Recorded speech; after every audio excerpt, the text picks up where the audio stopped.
болсаң тасырсын маған орғансың келте биле бидin 누가 되었은 단니가 산ықла өттім өлім сардурына ұлан жереті көрді мүдмені олдан заллата қалыбы ыргын сеткілті еңкір қалымы Күндәчін аммағы тебір чәмсті Өдіге дәмәсін таныр таға Өттір болғын залғы чеуына New Jersey Folk Festival and the new seminar tent, which is a new feature at the Folk Festival. The tent is provided thanks to Ellis Communications. And this next session is on the Kalmyk Community Archives at Rutgers University, which is a project that is sponsored by the New Jersey Council for the Humanities. And moderating our panel discussion is the principal field worker, Nikolai Burlikov. Nick? Thank you. Okay. I think probably we should start off with, I'd like to really thank everybody for coming, but particularly I'd like to thank Christine Lutz, who is a member of the Rutgers Archives, and they're having an open house, and I think she decided it's probably better to be with the Mongols and try to deal with the hordes of that are coming to there. So Christine, if you could give a little bit of a background, because you know all the realities of archiving at Rutgers, and give people an idea of what it is, and explain a little bit also things like objects that may or may not be of interest. I do have a worksheet for anybody who is interested to look at the type of objects that may be of interest to the archives. And these have been vetted already with Ron, so this should be okay. I don't want to misspeak. So. Okay. Great. Well, thank you so much.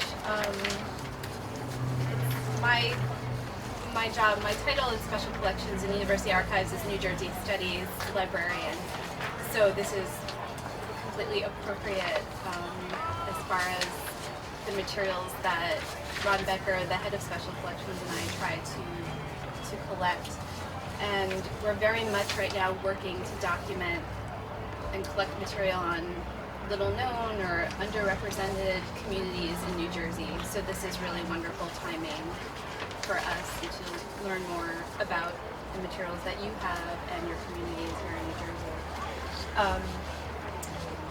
Typically, we're interested in basically any materials that document your history, your culture, which is very broad,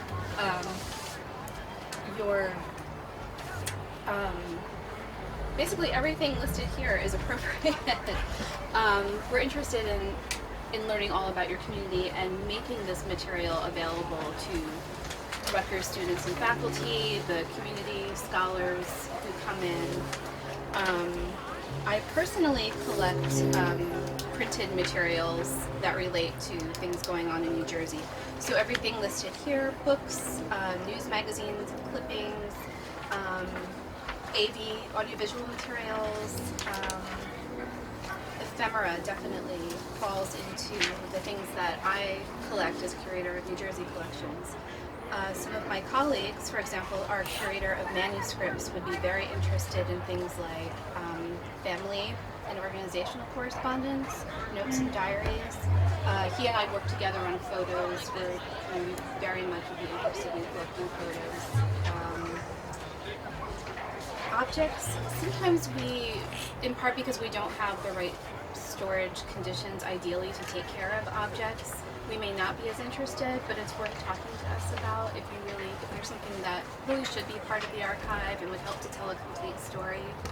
And if we were to do an exhibition down the line, it would be wonderful to have some objects to put with any written or manuscript materials that we have as well. Textiles, as wonderful as they are, that's another hard thing for us, just again because of our storage conditions.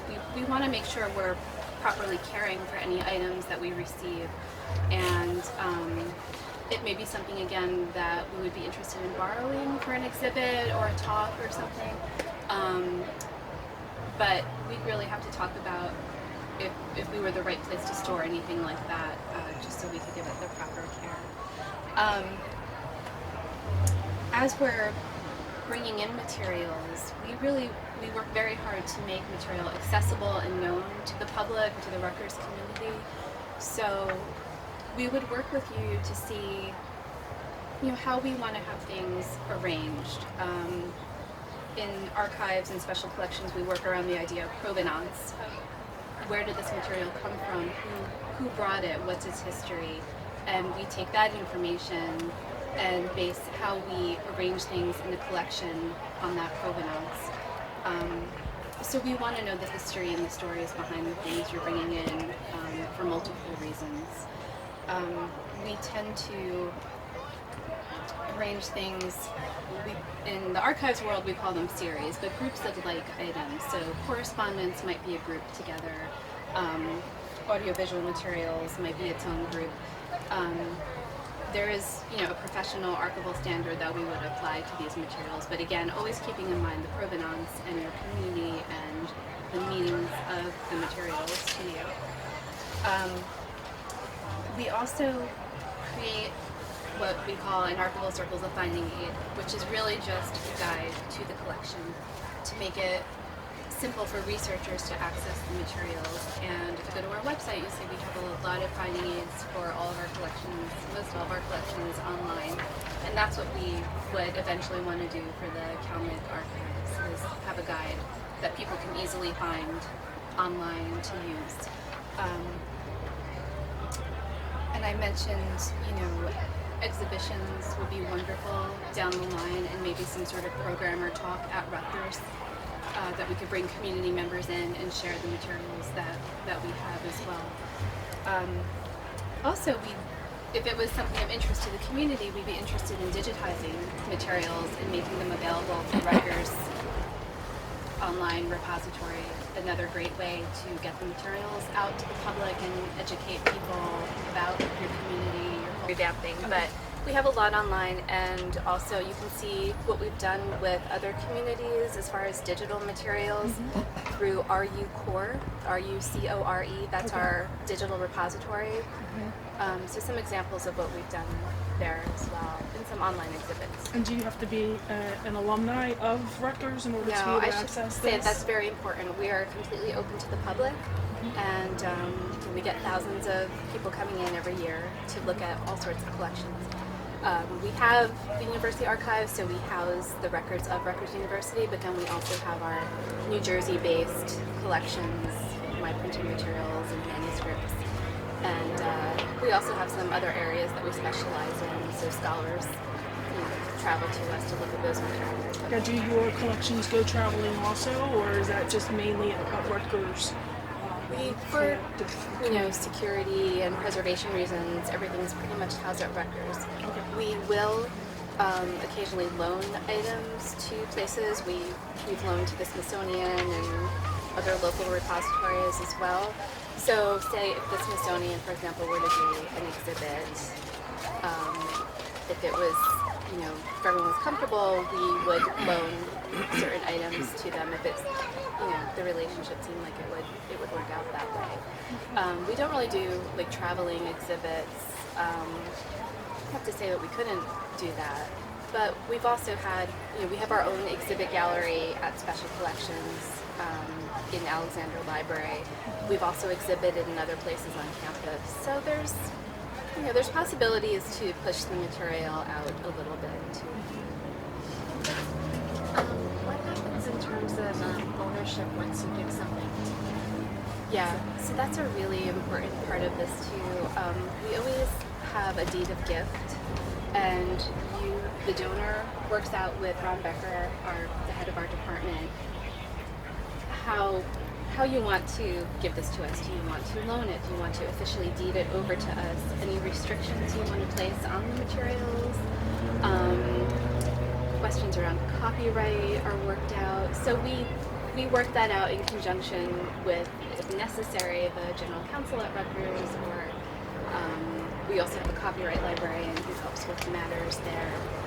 And I'd like to also add to that, Christine, is that in our conversation, Dr. Gillespie and mine with Ron Becker, he said he'll do everything in his power to make sure that the community, if the donor wants the community to have access, will have access to it, and that the donor and donor's family will have access to it. It's not going to be like, you know, you donate it and then it disappears. Right. You know? That's right. So we have a commitment from him. It's been recorded in writing. Okay, so it's pretty solid, because one thing I don't want to happen, any member of the community feeling that they've donated something or they worked with the exhibit and then suddenly that stuff disappeared.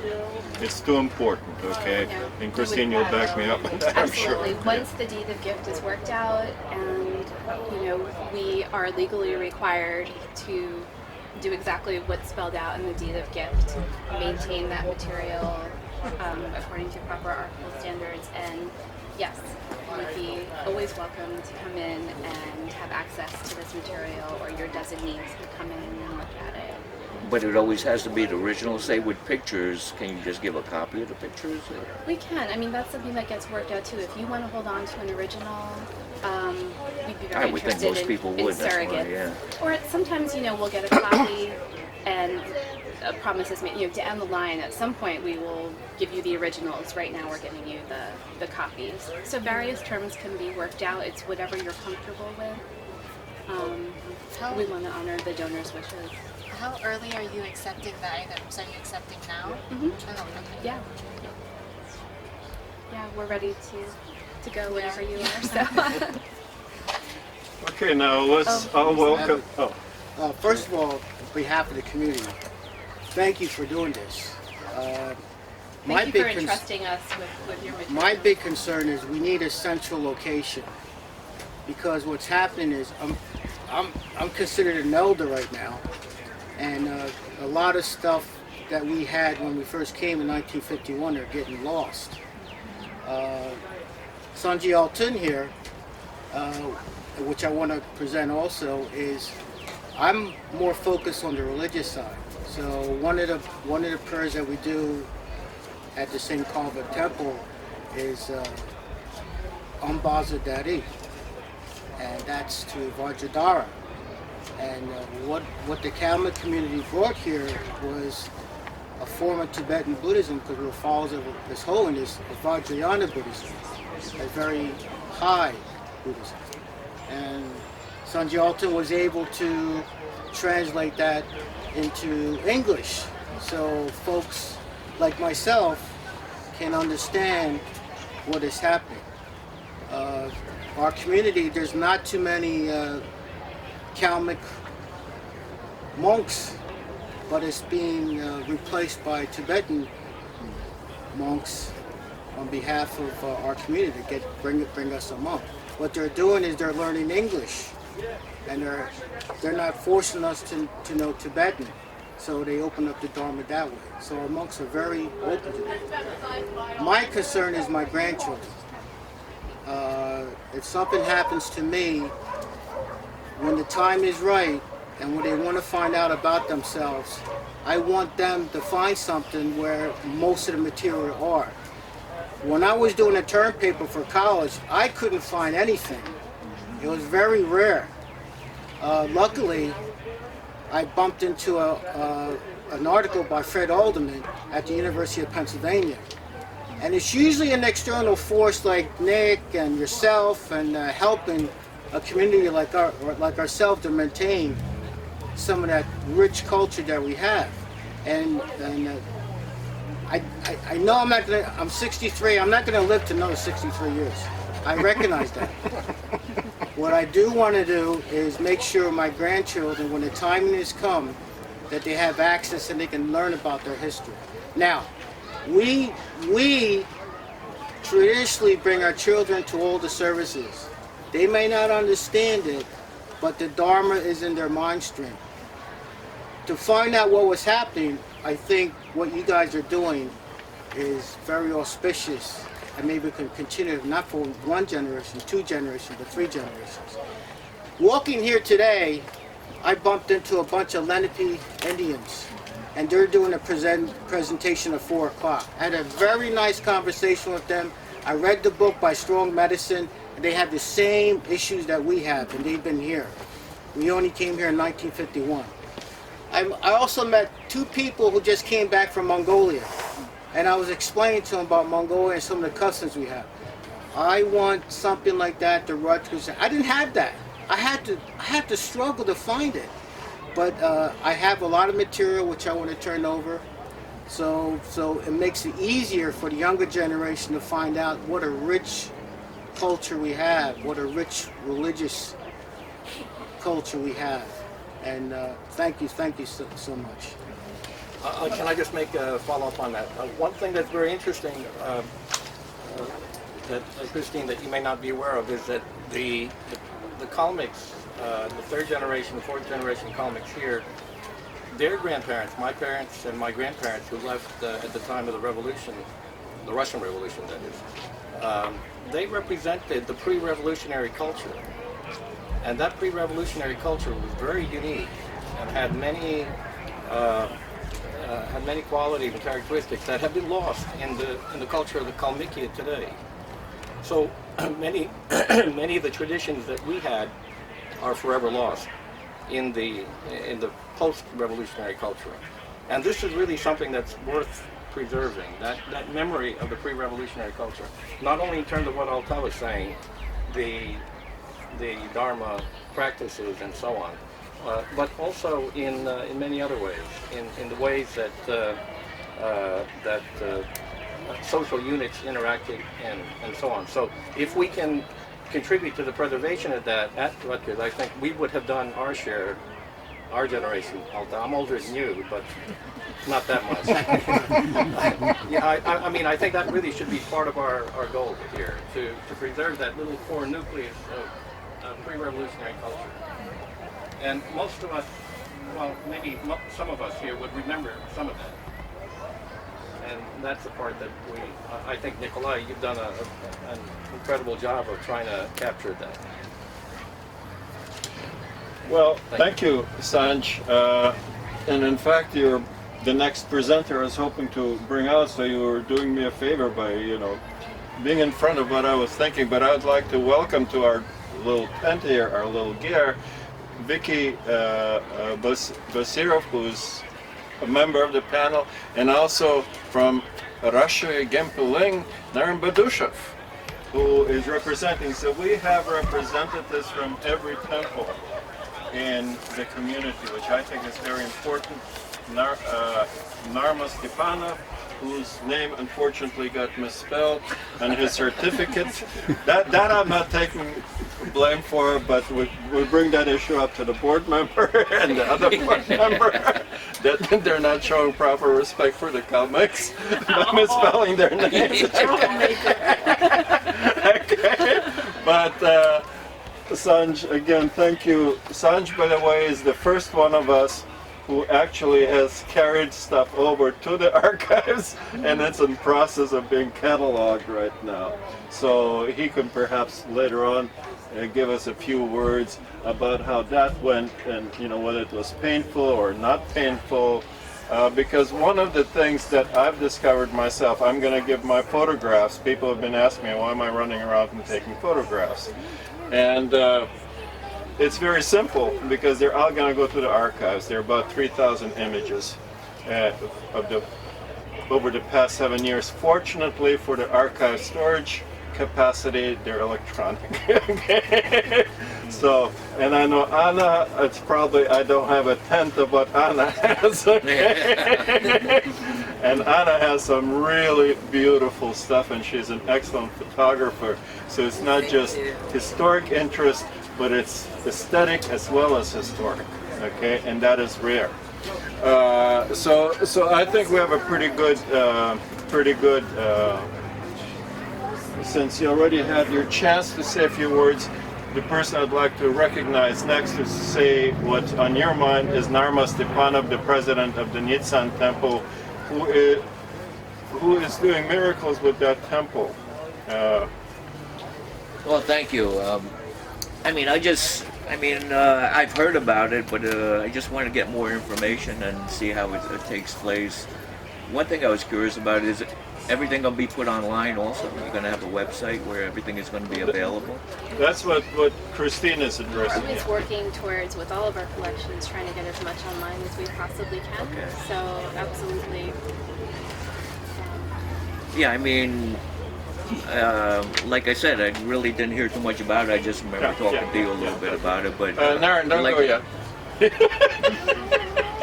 I think there are other people who are just not sure about how to go about it. So. Yeah, we'll cover any questions you have. So anyway, so that's your question or your statement? Yeah, well, I'll pass it along to the congregation. Okay, and I'll also got more material here that I can give you. And since your dad couldn't make it, although I told Narma to force him, Narma wasn't able to force him. Naren, as a representative of Russia against bullying, would you like to say a few? Sure. I think this is a great opportunity for us Kalmyks to archive and preserve our heritage here in America. Now, there's a couple challenges, well, not a couple, many challenges to doing that. Most of the pieces of information are very private, because they're family heirlooms, whether it's a picture or whether it's a ring. We're all family heirlooms. So I'm sure, or I hope that we can overcome those challenges. Maybe legal, or maybe some kind of disclaimer or something to that effect. What I could say is that a lot of these archives or family heirlooms are removed from a place where it originally came from, which is the Soviet Union, which there's a lot of baggage associated with that, which is going to be an even bigger challenge, getting people to bring that out and have it being archived, because there are a lot of ramifications for that to be out in public. So once you try to, the archive tries to overcome those challenges, I think everybody will be willing to give everything we have. But I think that's the biggest challenge that every family has, and every family, every clan, every church has, is that there's a lot of ramifications if a lot of these things, these family heirlooms go public. Even though the Soviet Union's been done for over 20 plus years, there's still that stigma that's around, and there's still archives in Russia. That's really basically the only thing I have to say. I think it's a great thing, but once we can overcome those challenges, I think everybody will bring all their family pictures, heirlooms, to get it archived. But I'm sure you've dealt with that in previous. There's certainly been other somewhat similar situations that we've dealt with over the years, so we work together to Exactly. this out. I mean, I could just give you a small example, a picture. Back in the Soviet times, you weren't supposed to take pictures of certain things, or you're not supposed to have a picture of certain things. And obviously, if we make those pictures public, we're outing ourselves, per se, quote unquote. So these are the type of challenges that we have. Very interesting. And I hope we can overcome them, so we can actually get all this out in maybe not in the public, but at least in digital form. I'm not too sure the public part, but definitely in digital form, so we can keep it for forever. Question that I had also was bringing up, Alton was bringing up the fact that when he was trying to study Kalmyk history, it was very difficult to find materials. Like he mentioned Fred Alderman. I went to Sarah Lawrence, and I had the same issues, even though I went to school in like 2013. And I had an interlibrary loan program. I was able to get books from Michael Khodorkovsky at Loyola University, who studies Kalmyk history and relating that to the Russian history, and Fred Alderman, Paula Rubel. And I think that for me, I was very lucky because I had this interlibrary loan program. But for other young Kalmyks like myself, we don't have a lot of opportunities to find these books, because if you actually try to buy them, some of them are considered rare and they're like $300+. And I was wondering, with this program, are you going to have a library accessible that we can either use for reference and stay in the library and read it, or to take it out? It's a really good question. We've added a couple of Nikolai's books to our collection sort of in conjunction with this. It would be nice, because in special collections, nothing circulates outside of special collections.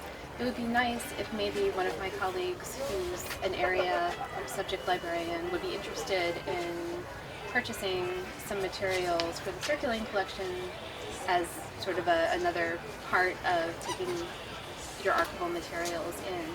I'm really glad you brought that up, because that's important. It was so difficult. I was like at Sarah Lawrence, I had so many resources, but afterward, trying to buy the books myself were really difficult. So I just tried to scan everything. Yeah, I understand. Yeah, and I think it sounds like a really good master's project.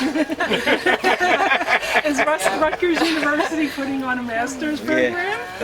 Well, as we're taking these materials in, and the public and students and faculty are becoming aware of them, it's going to obviously bring in more attention and maybe more interest in doing scholarly projects too. So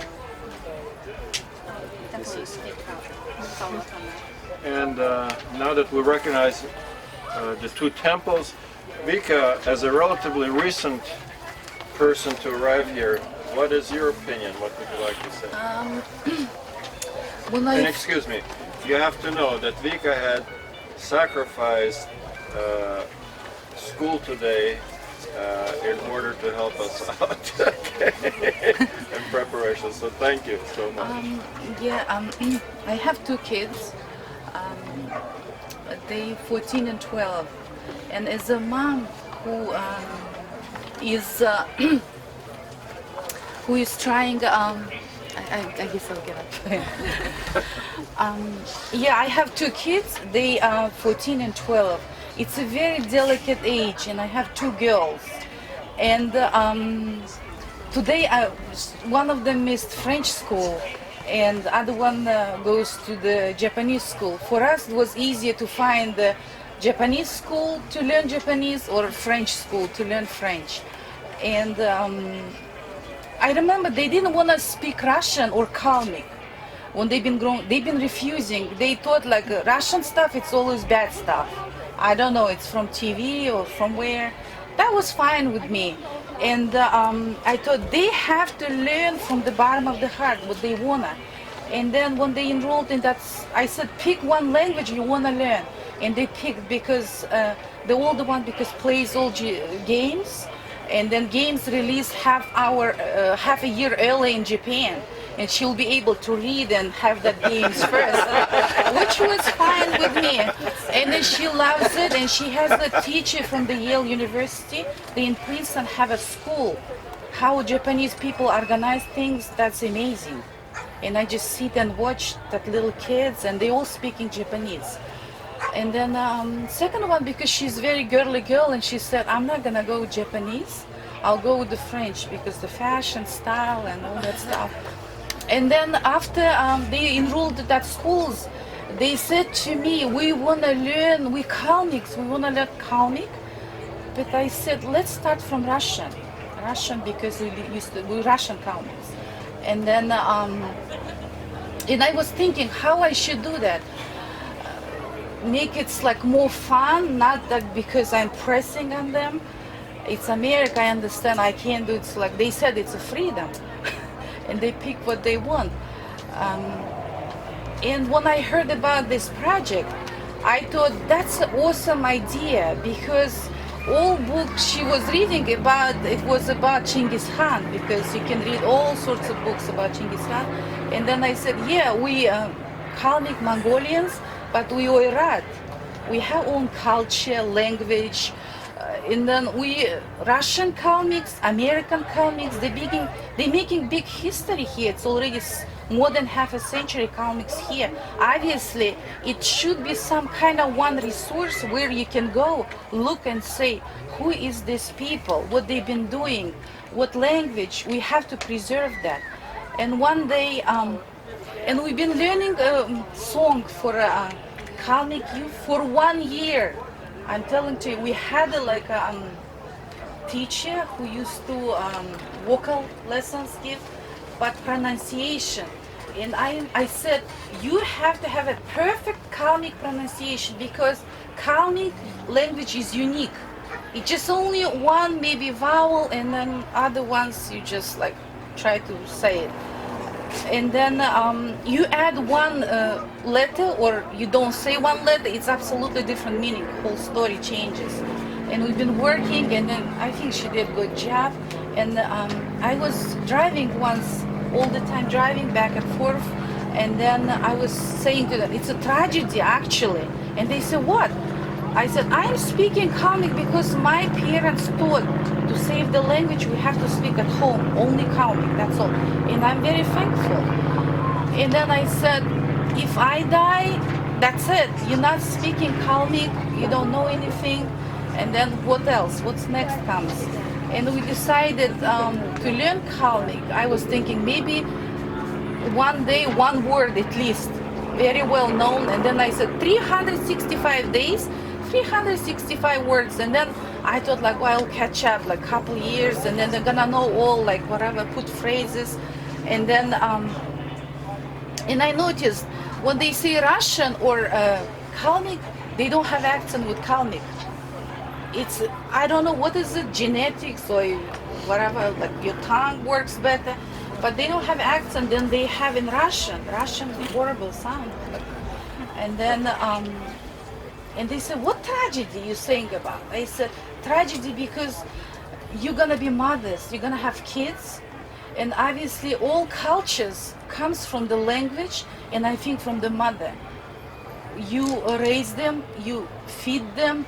Breastfeeding is like very Mongolian thing, and then you have to know that what I'm talking about. And I said, but they got scared, and then the younger one said, please teach me, because I want to teach my kids. And I said, if you know language, you know culture, because Kalmyk words, sometimes you say one word, it's like a whole expression. You have to tell a whole sentence, explain what does it mean.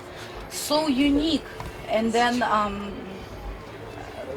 I married American Kalmyk. Obviously, it's I grew up on one part of the world, he grew up on another part of the world. But common thing with Kalmyks, and we speak the same language, we eat the same food, we share the same beliefs, go to the same church, and then which is I think easier for us, for kids, gonna be like learn this culture. And when I saw Nikolai at the church when he came for a prayer, and he had all these pamphlets, I said, what a great idea, you know, because like my mom used to say, please write it down what I'm saying, please record what I'm saying. And then I was able, she sent me some tapes from Russia, and I was kind of lucky to have them because she recorded for me some songs, some message in Kalmyk, and sent it to America. And I was able to, like, every night when I don't feel like kind of like I need some comfort, I used to listen. We're running out of time. We still got a number of people who have not even been recognized. Not as the board member of New Jersey Folk Festival, would you like to give one or two ideas or impressions that you have about this? I agree with everyone here. I think it's a great idea. you know, my father was part of the soccer teams that were a big part of our history. At our And- exhibit, I hope we're going to have that his uniform exhibit as part of the If you exhibition. want to look at it now, you can. All right. This is my father's original soccer jersey Oh my. from Yugoslavia. Wow. The emblems were hand sewn by the monks.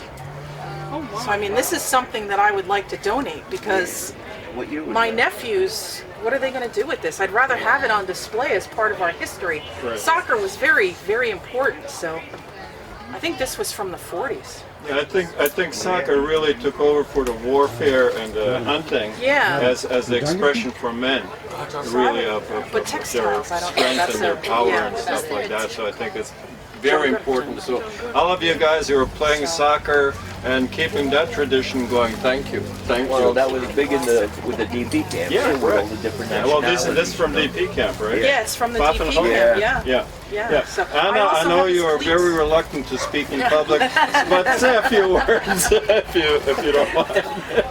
I think that it is a wonderful project, and I just hope that it will be accessible to the Kalmyk youth and the Kalmyk people, and that they would even know about it, so that it's advertised within the community in Philadelphia, New Jersey, New York, that this is available to them free of charge, and it's just great, and I'll be happy to contribute my photos to you.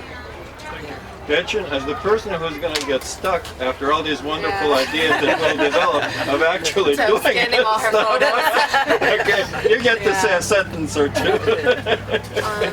Well, I actually want to speak on behalf of Kalmyk Youth Conference. I helped to found this collective of Kalmyk youth in the New Jersey, New York, Philadelphia area who are interested in preserving our history and culture. We're officially trying to become a nonprofit this year.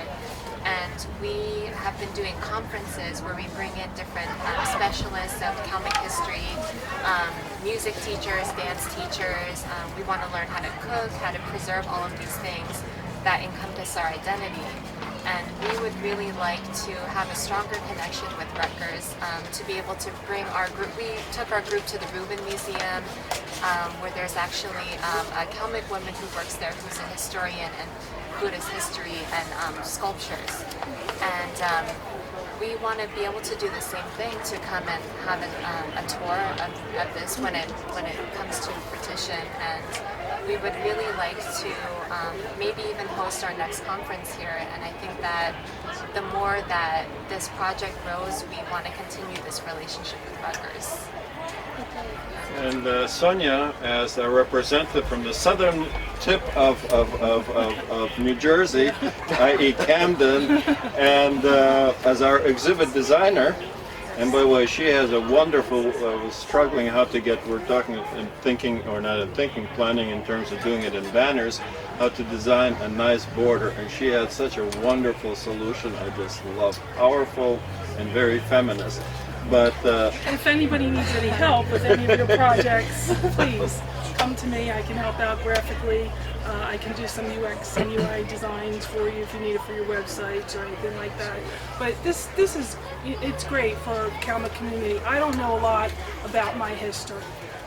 My parents are both deceased, and it gets me to be able to see what's going on with everybody else's family and say, hey, I know this, and then I can go and ask my aunt, and say, do you remember this, this, and this? And so it's good to be able to keep hold of that.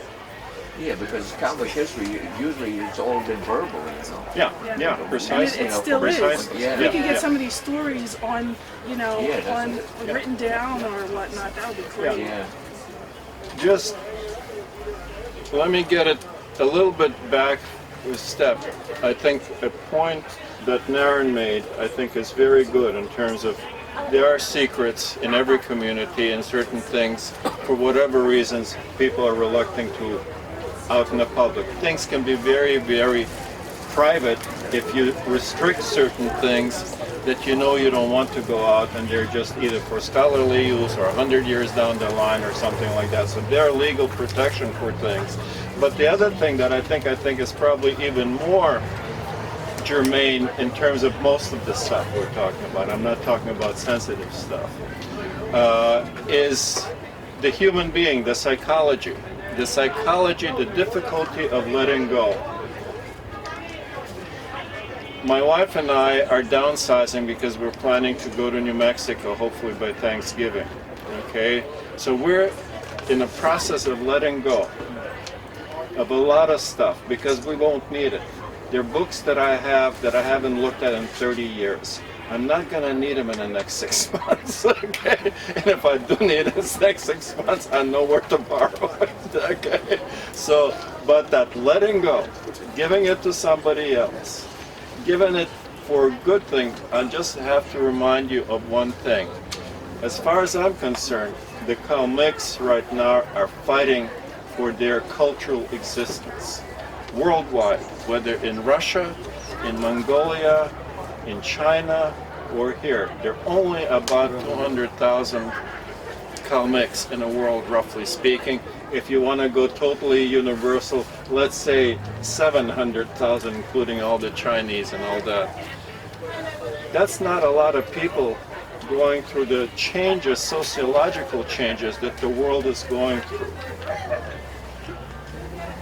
Our parents, and I say our parents because my parents are part of the same 1950s post-World War II immigration here, sacrificed a lot to build our life and to make our existence possible. And they also asked us to maintain a memory of who they were, and they never asked us in terms of sacrifice. But personally, I feel if we don't do something to preserve their memory, we're letting them go and letting their sacrifice and their efforts for nothing. So I think it's worth overcoming some of those personal reluctances that we have, overcoming some of those interpersonal reluctances that we all have. We don't want somebody so-and-so to find out something about grandmother XYZ, you know, or something like that, okay? So, with that word, if there are any questions or anybody else wants to say something, I'd appreciate it. I think a suggestion would be to cut to the core in terms of how to get the archives is to go to the head of each household, the head of each family. Once you get the blessing of them, everything else is easy. Simple. There's no need to go to individual people. You go to the head of the families, and that's it. You get the permission from them, everything, then the door's wide open. You throw the party, I'll make the pitch. I mean, you want to go simple? Let's make it that simple. If you really think about it, there's only maybe 100 families, so it's not that many families. That brings up another interesting point that when we have these parties, if it's a Tsugan New Year party, we should invite the Rutgers staff to come and to explain this so everybody's there, so it's easy access. Yeah. You wanted to say something?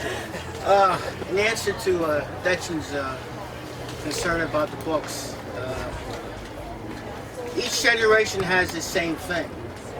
You get reborn again, you got to learn it all over again.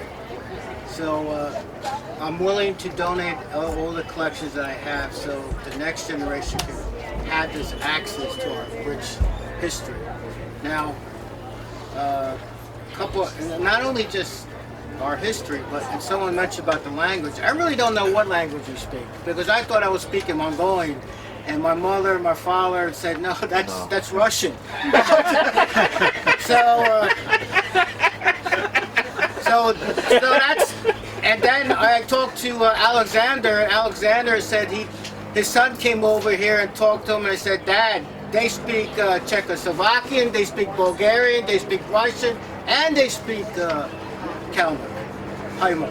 But that's us. That's who we are. That's how we survived. And we're going to survive here. A lot of us have American names, but a lot of us have religious names. That's part of our culture. What I like to keep is, people alluded to, I have some rich stories about my mother and how she got out of Russia and what happened to her. I would like to donate that. I wrote it down so you have that. So what it's like to come out of Russia, and also what my grandparents told me, what it was like to come out of Russia during the Civil War. So these are, and just to be on the positive side, since my career was all in business, I had a frustration of always attending meetings, and I think Genghis Khan was the same way, and Narana alluded to it. This is it. This is the. Don't look for no one else. This is the nucleus, and it's going to happen. Don't wait for it. You know what to do. We're human beings. We know what's right. You got it inside you. What do you want to do? Don't look for someone else to do it. You're the one's going to do it. We're the ones going to do it. Don't wait. Don't wait. You can do it. We're all human beings. We're born as human beings. We can make that decision. And I'll help as much as I can to this project. Okay, I think that's about it. I think the next people are waiting their turn. I'd like to thank everybody from the deepest parts of my heart. I'm so glad that you all could make it, and thank you.